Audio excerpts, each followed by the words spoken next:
नमस्कार दोस्तों, मेरे चैनल पर आपका स्वागत है। आज हम आपके लिए एक छोटी सी कहानी लेकर आए हैं।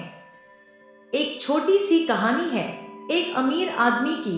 एक दिन वह किसी काम से बाजार गया और वह अपना कुछ काम खत्म करके वापस आ रहा था कि उसकी मुलाकात एक भिखारी से हुई।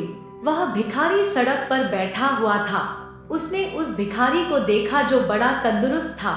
वह अभी नौजवान था, बहुत ज्यादा उम्र नहीं थी उसकी।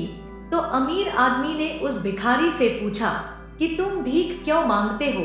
तुम इतने तंदुरुस्त हो, नौजवान हो। फिर भिखारी ने कहा, साहब, मेरे पास में कोई काम धंधा नहीं है। मैं पहले काम करता था पर वह किसी कारण से बंद हो गया और कुछ समय बाद मेरी यह हालत हो गई। अगर मुझे अभी काम धंधा मिल जाए तो मैं भीख मांगना छोड़ दूंगा। मुझे भीख मांगना अच्छा नहीं लगता, पर नौकरी नहीं है क्या करूं? उस बहुत अमीर आदमी ने कहा कि मेरे पास में एक बेहतरीन काम है और वह नौकरी से भी अच्छा है। क्या तुम करोगे? भिखारी की आंखों में चमक आ गई। खुशी से उसने पूछा कि मेरे को इसमें क्या करना होगा? उस बहुत अमीर आदमी ने कहा कि तुम मेरे बिजनेस पार्टनर बन जाओ, तुम्हारी आने वाली जिंदगी अच्छी हो जाएगी। भिखारी उसके चरणों में गिर गया। भिखारी कहने लगा कि आप क्या बात कर रहे हो? आप तो प्रभु के भेजे हुए साक्षात दूत हो। मुझे यह लगता है कि आप मेरे लिए भगवान हो। आप मुझको यह बताएं कि मुझे करना क्या है। उस अमीर आदमी ने कहा कि सुनो, मेरा एक चावल का प्लांट है। तुम्हें वहां से चावल लाकर के बाजार में बेचना है। जो भी इसका मुनाफा होगा हम बाद में उसको बांट लेंगे। अब भिखारी ने उस अमीर आदमी ने कहा कि मुझे आप मौका दे रहे हैं, मतलब मुझे कितना परसेंट मिलेगा? क्या आप मुझे 20% देंगे या आप मुझे 10% दोगे इस काम को करने का? फिर उस आदमी ने उस भिखारी के सिर पर हाथ फेरते हुए कहा कि अरे भाई, तुम चिंता मत करो, तुम काम करना बस।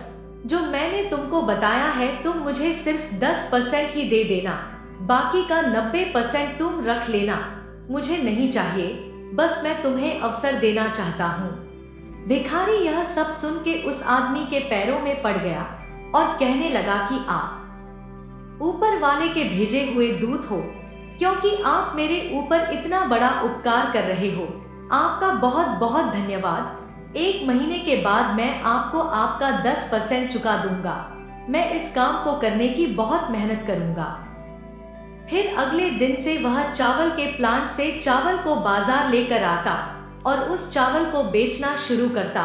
उस भिखारी ने पूरे दिन रात एक कर दिए, बहुत मेहनत की, बहुत ही ईमानदारी से काम किया और जब महीना खत्म होने को आया तो वाकई में उसे बहुत अच्छा मुनाफा हुआ।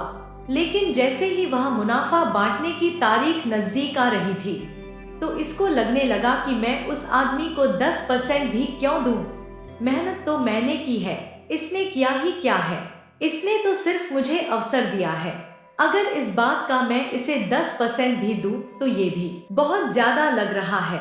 तो जैसे ही वह दिन आया जिस दिन मुनाफा बांटना था, वह अमीर आदमी चावल के प्लांट पर आया और उसने कहा, लाओ भाई मेरा 10%।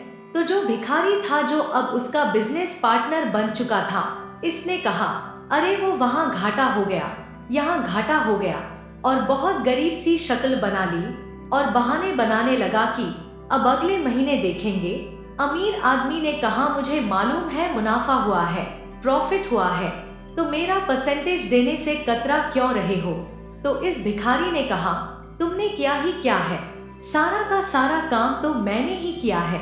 सारा सामान मैं बाजार लेकर जाता हूँ और वहां मैं अकेला ही इसको बेचकर वापस आता हूँ। सारी मेहनत तो मैंने की है, तुमने तो सिर्फ मुझे मौका ही दिया है। इसीलिए जो भी मुनाफा हुआ है वह इसलिए हुआ है कि मैंने मेहनत की है, वरना मुनाफा थोड़ी ना होता। तो मैं 10% भी किस बात का दूं? अब आप यह सोचो कि अगर आप वह अमीर आदमी होते और आपके साथ कोई ऐसा करता तो आपको कैसा लगता? जिसकी अपने मदद की है, जिसको अपने काम करने का मौका दिया है, अगर वह आपका 10% भी न दे तो आपको कैसा लगता? वह जो अमीर आदमी है वह ऊपर वाला है, वह भगवान है जिसने हमें यह जीवन दिया है, यह जिंदगी दी है, हमें मौका दिया इस दुनिया में आने का, और हम अपने इस पूरे दिन के 24 घंटे में से 10 मिनट्स भी उनको नहीं देते। हम उनकी पूजा पाठ, उनको हम याद भी नहीं करते, क्योंकि हमें लगता है कि उन्होंने किया ही क्या है, उन्होंने हमको इस धरती में भेजा ही तो है, यहाँ पर बाकी सारी जिंदगी तो हम जी रहे हैं।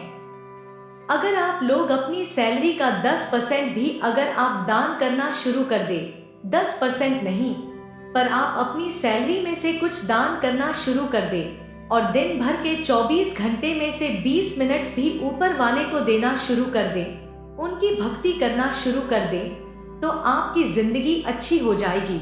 यह कहानी यही समझाती है कि जिसने आपको जीवन दिया उसके 20 से 25 मिनट्स का हक तो अदा कीजिए। अगर आपको हमारी वीडियो अच्छी लगती है तो कृपया लाइक और कमेंट कर दिया कीजिए और चैनल को सब्सक्राइब करना मत भूलिए। हमेशा खुश रहो, भगवान आप पर कृपा बनाए रखे। जय महाकाल।